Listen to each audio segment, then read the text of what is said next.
atención, el COE Nacional cambió la alerta por el fenómeno del Niño de amarilla a naranja, pues se determinó que su llegada será inminente. Se prevé que las intensas lluvias arriben en el último trimestre de este año. Es un hecho. Sí o sí el fenómeno del Niño llegará a nuestro país, pues según las autoridades ya existen 99% de probabilidades y por ello se decidió cambiar la alerta de amarilla a naranja. Que el cambio de alerta a naranja no necesariamente significa que va a comenzar a llover mañana o pasado en el territorio ecuatoriano. Lo que está especificando la alerta naranja es que la ocurrencia del fenómeno del Niño es inminente en nuestro país. El cambio de alerta se da tras un informe del INOCAR que señala que el fenómeno climático vendrá en la época lluviosa del último trimestre del 2023 y su grado más alto será el primer trimestre del 2024. Se convierte en una herramienta para que tanto ministerios, prefecturas, municipios y juntas parroquiales intensifiquen sus acciones de prevención ante el fenómeno del Niño con todas las herramientas que se han facilitado, técnicas, para que puedan hacer los planes de acción específicos para cada territorio. Además, desde octubre, el buque Orión del Instituto Oceanográfico y Antártico de la Armada partirá mar adentro para realizar un monitoreo del fenómeno del Niño. Y a plantar una boya oceanográfica para hacer mediciones permanentes, para ir monitoreando el ingreso de aguas cálidas que vendrían desde el Pacífico Central hacia el Pacífico Oriental. Dentro de la resolución del COE también se encargan tareas legales para el CONGOPE y la Asociación de Municipalidades del Ecuador. Presentarán a la Corte Constitucional un amicus curiae respecto al decreto ley de gestión de riesgos y desastres que permita dar celeridad a los procesos de contratación pública y transferencia de maquinaria a los GATS. Para que la Corte Constitucional definitivamente nos pueda entregar esa maquinaria que está incautada producto de minería ilegal y que tanto beneficio traería no a los prefectos y a los alcaldes únicamente, sino a todos los ecuatorianos. La alerta naranja se mantendrá siempre y cuando las condiciones climáticas indiquen la inminente llegada del fenómeno del Niño. En el caso de que todo mejore, podríamos bajar la alerta a amarilla. Edison Saavedra, Noticias 7. Bien, y como lo hemos escuchado, esto quiere decir entonces no que el día de mañana o pasado mañana va a llover, sino que hay este 99% entonces de que llegue el fenómeno del Niño aquí al Ecuador. Lo que ha dicho el presidente Guillermo Lasso es que se pasa de una etapa de prevención a una etapa de preparación. ¿Esto qué quiere decir? Que todos los GATS deben ya activarse para poner en marcha todos los planes que se tenían previstos para la llegada del fenómeno del Niño, pero no solo eso, sino también el primer mandatario ayer informado que nuevamente pues se ha recibido 500 millones de dólares, de los cuales el Ministerio de Obras Públicas utilizará 150 millones de dólares para atender la emergencia vial, comprar maquinaria pesada, dar mantenimiento a la ya existente y adquirir 1.200 metros de puentes provisionales. Esa pues ha sido el anuncio. Este es del financiamiento multilateral que va a recibir el Ecuador para enfrentar el fenómeno del Niño. El fenómeno del Niño que se prevé afecte directamente a las provincias de la costa y de la sierra. Las 6 provincias del oriente, han dicho, no se verán afectadas con la llegada de este fenómeno climático. Pero además también respecto a este amicus curiae que ha mencionado el gobierno nacional, se entregará por parte de las municipalidades y del CONGOPE a la Corte Constitucional para que se acelere la aprobación del decreto ley de gestión de riesgo, el decreto ley de gestión de riesgos y desastres, por 2 cosas. Ayer lo decían, una de esas es porque este decreto ley permitirá que toda la maquinaria incautada en minería ilegal se entregue a las municipalidades y a los gobiernos autónomos para que puedan también utilizar, pero además también porque esta prevé la aceleración de los procesos de contratación en estado de emergencia, o mejor dicho, sin que haya un estado de emergencia de por medio, se aceleren estos procesos de contratación pública que se anticipan serán necesarios para poder afrontar lo que será el fenómeno del Niño y los estragos que vaya a dejar en Ecuador. Depende cuánto durará y cuánto se extienda, que aún no se conoce. Claro, porque, a ver, hace 25 años, cuando fue el último fenómeno del Niño, hubo pérdidas por 200 millones de dólares y para este 2023 se prevé de 1.200 a 1.800 millones, para que usted calcule la magnitud de lo que sería en este momento un nuevo fenómeno del Niño. Pero además el problema es que no solamente va a llover, sino que esto también genera que haya sequías.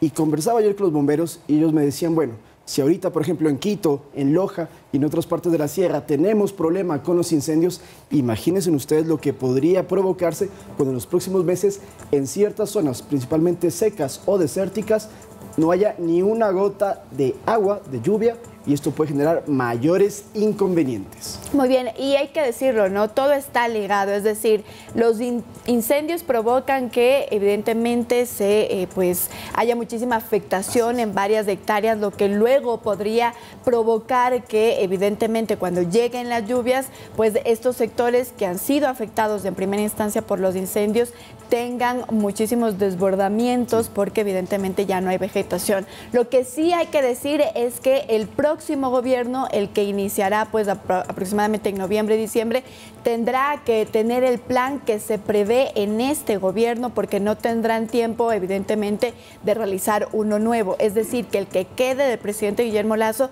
será el que utilice el ganador o la ganadora de las siguientes elecciones. Lo que sí es cierto es que vendrá ya prácticamente en medio de todo el desarrollo del fenómeno del niño, aproximadamente en el mes de diciembre. Lo que han dicho los expertos es que ningún fenómeno del niño es igual al otro. Lo que comentabas, Lautaro, en el año 1998 no es igual. El contexto en el que aparece este fenómeno del niño es diferente, con un planeta en una crisis ambiental, con un calentamiento global, y eso también incide en la potencia de que va a llegar este fenómeno del niño, según han aclarado las autoridades sobre este tema. Así que el gobierno nacional actual tiene que estar preparado y dejarnos todo el contingente para este fenómeno del niño que aparecerá a finales de este año.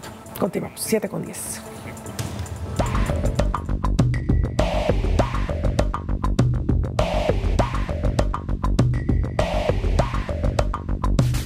El Consejo Nacional Electoral presentó oficialmente los ejes temáticos para el debate presidencial de esta segunda vuelta. El ejercicio democrático tendrá una modalidad diferente para así permitir más tiempo en la intervención de cada candidato.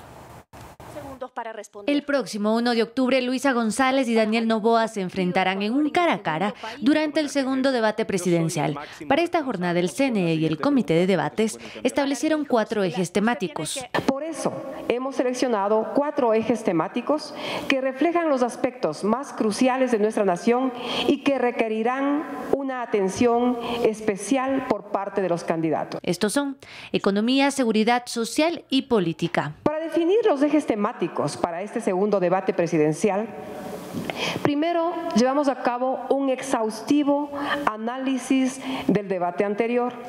Examinamos minuciosamente todos los comentarios y opiniones expresados por diferentes sectores de la ciudadanía. Para cada uno de los ejes temáticos se prepararán solo 2 preguntas, es decir, 8 preguntas en las que se condensarán subtemas como manejo del presupuesto interno, fenómeno del niño, generación de empleo, dolarización, gestión integral de seguridad, desapariciones forzadas, sistema de inteligencia criminal, educación, salud, consulta popular, gobernabilidad con la nueva asamblea y relaciones internacionales. Para contestar a la pregunta, antes en el primer debate tenían 1 minuto, ahora tienen 2 minutos. Para hacer la réplica, antes eran solo 15 segundos, ahora son 25 segundos.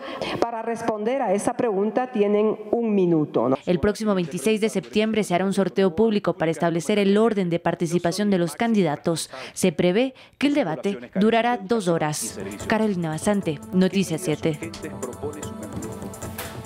Bueno, ayer se mencionaba que en el primer debate hubo 5 ejes temáticos, recuerden ustedes, en este son 4, pero no es que se elimina uno, sino que lo que hacen es condensarlo en los otros ejes temáticos, considerando ya, como escuchábamos a Patricia Hidalgo del Comité Nacional de Debate, pues los temas más apremiantes que consideran deben responder y exponer también los candidatos en sus propuestas. Pero hablando de otros temas, en el ámbito electoral también, ayer se dijo que ya más del 70%, 72% exactamente de las papeletas para los presidenciables de la segunda vuelta están ya impresas y además desde el 15 de septiembre partieron los kits electorales técnicos para las diferentes delegaciones del exterior en donde se dará pues las votaciones presenciales en esta ocasión y además se repetirán también las elecciones de asambleístas del extranjero, que para eso también han dicho ya el 40% de las papeletas que se destinarán en estas delegaciones del exterior están ya impresas también. Volviendo entonces al debate presidencial, será iniciará el 1 de octubre, será a las 19 horas, durará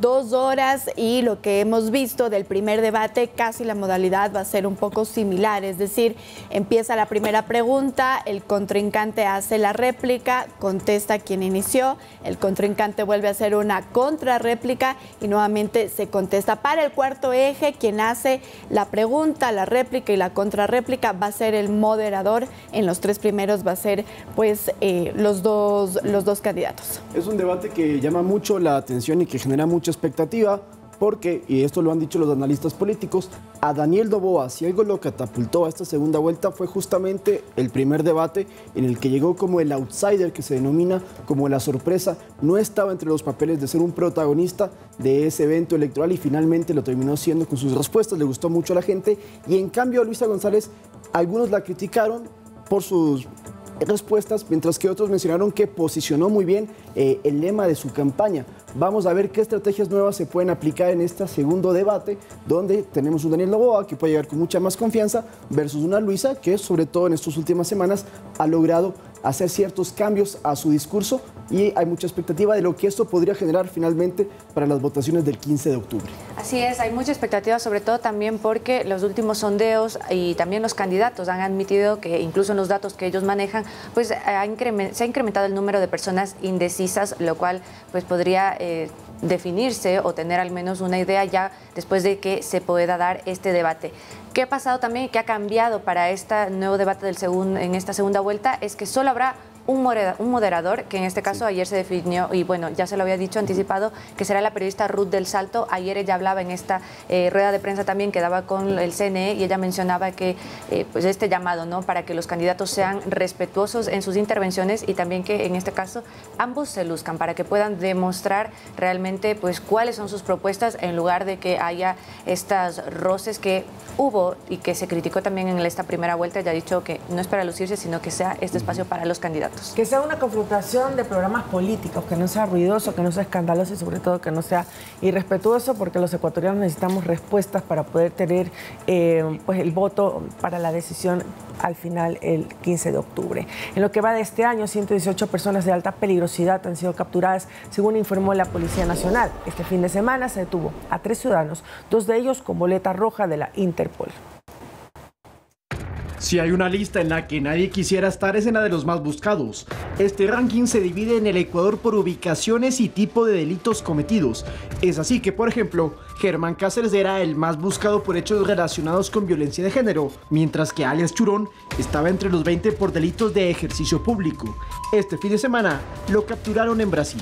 De acuerdo a la trazabilidad de este tipo de casos, lo primero que pretende la persona sospechosa que está perseguida por las autoridades competentes es primeramente minimizar el tema de su trayectoria. Esto que implica pasar por puertos fronterizos no autorizados y segundo, específicamente establecerse en sitios de pequeños poblados en donde no llame la atención. Alias Churón sería el responsable del sicariato de Jaime Villagómez en 2022 en San Borondón y al igual que muchos delincuentes, fugó del país para evitar a la justicia. Lo mismo trató de hacer Franji Benaventa, quien fue localizado en Costa Rica. A él se lo acusa de asfixiar al mayor del ejército Edison Osorio Cárdenas en marzo del 2021 en Amaguaña. El ciudadano fue ubicado inicialmente en Colombia, abandonó de manera irregular Colombia y se trasladó a través de Panamá por vía terrestre a Costa Rica, donde finalmente fue detenido por las autoridades de ese país. El ciudadano también está a la espera de su proceso formal de extradición. A quien ahora vemos en pantalla es a Julio Iván Gurumendi, de 51 años, atrapado en Durán y acusado de violar a una niña de 12 años en Milagro, provincia del Guayas, también en 2021. Aprovechando su relación de familiaridad, su relación de parentesco y que era tío político de la víctima. Permaneció escondido por 2 años hasta este fin de semana y era considerado el quinto más buscado de la provincia. La Policía Nacional señaló que 34 de los más buscados en el Ecuador ya han sido capturados, al igual que 84 sujetos requeridos por la justicia por su alta peligrosidad. De esta cifra total, 17 personas, 17 ciudadanos capturados han sido localizados y ubicados en el exterior, en el extranjero. Estas labores explican que se deben a acciones coordinadas con la Interpol y otras naciones para que paguen por los execrables delitos cometidos. Lautaro Andrade Castro, Noticias 7. Y seguimos con más información. Una fuerte explosión despertó a los vecinos de la calle Bolívar en el centro de Jipijapa, provincia de Manabí, la madrugada de este 18 de septiembre de 2023. El epicentro fue un negocio del edificio García, en cuya primera planta hay varios locales donde funcionan restaurantes, consultorios médicos y atención de telefonía celular. Pero ojo, porque desde la cuenta de la Municipalidad de Jipijapa informaron que se activaron las direcciones de sanidad e higiene y el personal de barrido para limpiar el área afectada que estamos observando en pantalla, esto producto de una gran explosión. Y la policía se pronunció sobre el hecho y descartó que sea un atentado por las siguientes razones. Vamos a ver. La hipótesis que se maneja es de que hubo una explosión, pero desde adentro hacia afuera. Esto es lo importante recalcar. Es decir, posiblemente se olvidaron abierta una perilla de gas o hizo explosión una bombona de gas doméstico. Producto de aquello existen daños materiales en otros locales adyacentes y también tenemos 3 personas heridas que habían estado transitando por el lugar. Estas personas han sido valoradas por los médicos del sector y han sido dados de alta porque presentan laceraciones leves. Precisemos en esto justamente que dice la Policía Nacional de por qué no fue un atentado y sí una explosión, digamos, casera. Cuando estalla una bomba, un coche bomba o coloquen una granada fuera de un lugar, la explosión es de afuera hacia adentro. Pero en este caso lo que pudieron notar es que era al interior de esta vivienda y salía. Eso es lo que les da a entender a la policía, que no es que colocaron un artefacto explosivo, no hay indicios de aquello, sino que evidentemente entonces habrá sido un tema de un tanque de gas, que sí sucede, por cierto, compañeras, y lo hemos reportado en varias ciudades, donde por X motivo terminan habiendo estas explosiones que pueden llegar a ser igual de graves que una colocada intencionalmente, porque recordemos que si el tanque de gas está en un sitio muy concentrado, eso puede volar una casa entera, de ser el caso, y de la concentración de gases que tenga dentro también. Bueno, y atención también en otro tema, varios sujetos vulneraron la seguridad de un establecimiento educativo, esto en Esmeraldas. Según los padres de familia, es la segunda ocasión que la institución es blanco de estos delincuentes.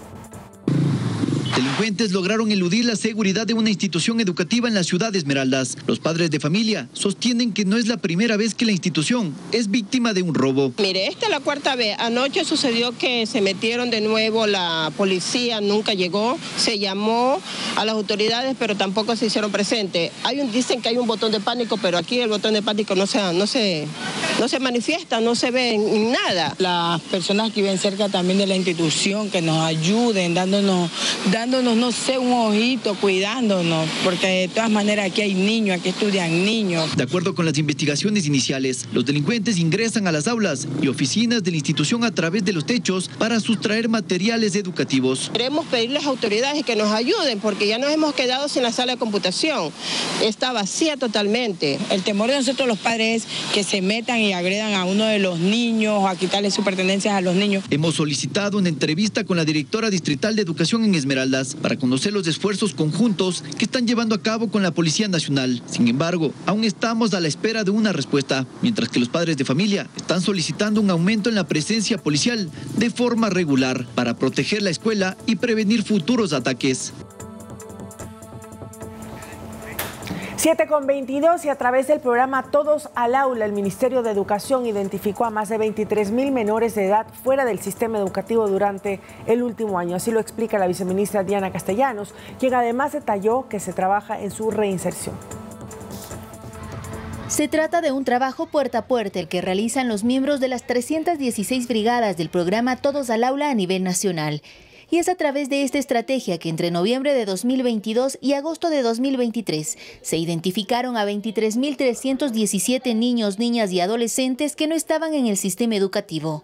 En provincias como, además de aquellas que tienen mayor densidad poblacional, como Esmeraldas, El Oro, Morona, Santiago. Entre las principales razones de su salida de los estudios están la falta de recursos económicos, la situación de movilidad humana y el trabajo infantil. Así lo destaca la viceministra de Educación, Diana Castellanos. Estas brigadas realizan un proceso de búsqueda activa, es decir, una vez que se identifica una alerta de un posible niño, niña o adolescente que no está acudiendo a su proceso escolar, esta brigada acude al entorno familiar para poder entregar información de cómo vincularse al sistema educativo. Castellanos añade que se trabaja en la reinserción de los estudiantes. Ya se encuentra vinculado al sistema educativo. Es decir, ha realizado ya el proceso de matrícula ordinaria, extraordinaria o ha accedido a través del periodo de aprestamiento, y tenemos solamente un 5% que ha manifestado de forma directa que no desea o no puede ingresar al sistema educativo. Sin embargo, las cifras de abandono escolar son más amplias. Entre enero de 2020 y 2022 superan los 90.000 estudiantes en ese periodo, de un total de 4.3 millones de alumnos matriculados. La tasa de abandono escolar está en 2.11%. No ha tenido una variación significativa antes y después de la emergencia sanitaria. No es un dato que deje de preocuparnos como el Ministerio de Educación, por lo que se han emprendido una serie de acciones y políticas públicas que nos permita atender.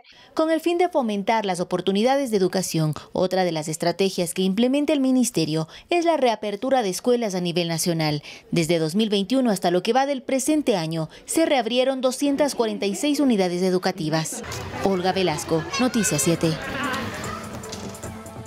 Bueno, en los análisis que se han hecho también se ha mencionado mucho que la pandemia incidió en la deserción escolar y también la modalidad virtual, que efectivamente se tuvo que adaptar en esas circunstancias, y es por eso que ahora se trabaja también para que la presencialidad se pueda mantener y se puedan también reincorporar todos estos estudiantes que lamentablemente pues han salido más de 20.000 de acuerdo a las estadísticas que identificó el Ministerio de Educación en este último año. Hasta por un tema de seguridad, nos explicaba la ministra de Educación, María Brown, que si los niños están en la escuela, es menos factible que puedan ser reclutados por estas bandas que, sobre todo en barrios populares, lo que hacen es que tratan de captarlos, de cooptarlos y de que se integren en estas estructuras. Por eso es que están promoviendo que haya presencialidad sobre todas las cosas. Esto en el marco también de lo que se ha solicitado en Durán, de que vuelva la teleeducación. Porque, insistimos, problemas de estar en casa es que puede haber el tema de la inseguridad y también problemas sociales que se pueden registrar y que han incrementado producto de lo que tú mencionabas justamente, Carolina. Problema complejo, ¿no? Sí.